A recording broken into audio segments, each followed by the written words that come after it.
Please don't forget subscribe to the channel and hit the bell to get notified of new daily videos.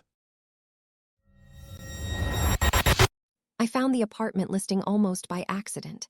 Charming attic loft in historic Evergreen Lofts, it read.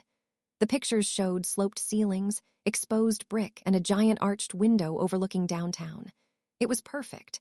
A bit pricey, but I was making good money freelancing, and my younger brother, Lyle, was crashing with me off and on, so it felt less like living alone. I signed the lease before anyone else could snatch it up. The place had character, as they say. One of the quirks was an ancient, cream-colored intercom panel by the front door, built right into the plaster. It had a dusty speaker grill and a few yellowed buttons labeled front door and manager. The landlord, an old woman named Mrs. Henderson, had just shrugged when I asked about it. "Oh, that old thing, been dead for decades, dear, just part of the building's history." I didn't mind. It added to the retro charm. Life settled into a rhythm.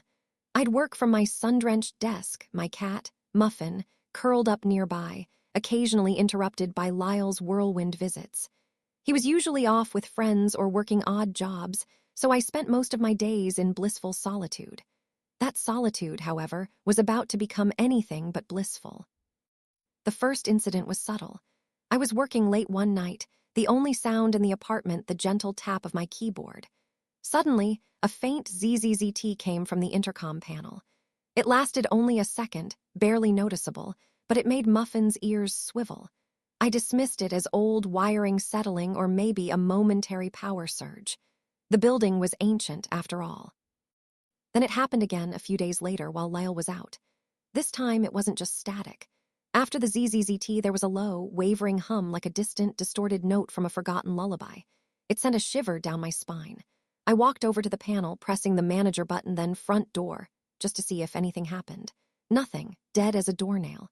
I even tried unplugging and replugging every appliance nearby, convinced it was some electrical interference. No change. Over the next few weeks, the sounds escalated. It wasn't constant, but always when I was alone, always from the intercom. Sometimes it was just static, but increasingly it would be followed by something distinct. I'd hum a specific melody from a song I liked, and minutes later, a distorted, warped version of that same tune would filter from the intercom.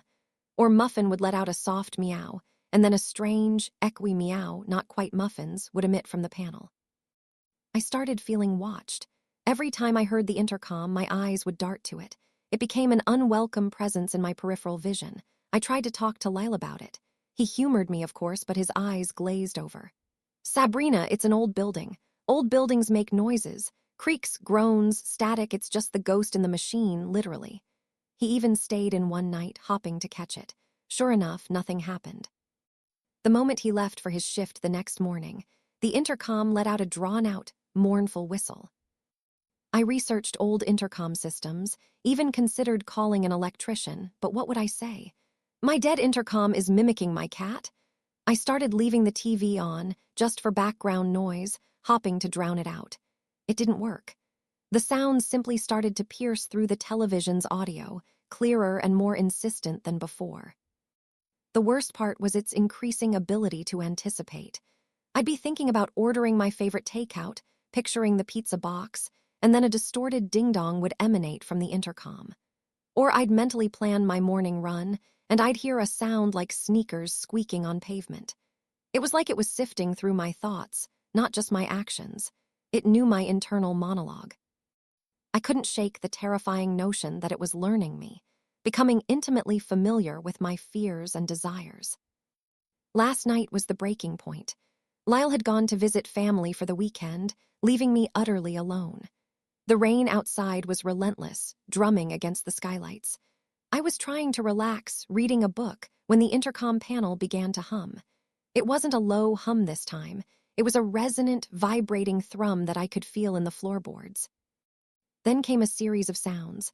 My own distorted laugh, then Muffin's terrified hiss, followed by a sound I couldn't place, something wet and heavy dragging across what sounded like the attic floor above me.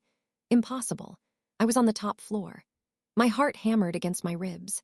A shadowy flicker passed over the speaker grill, so quick I almost convinced myself I imagined it.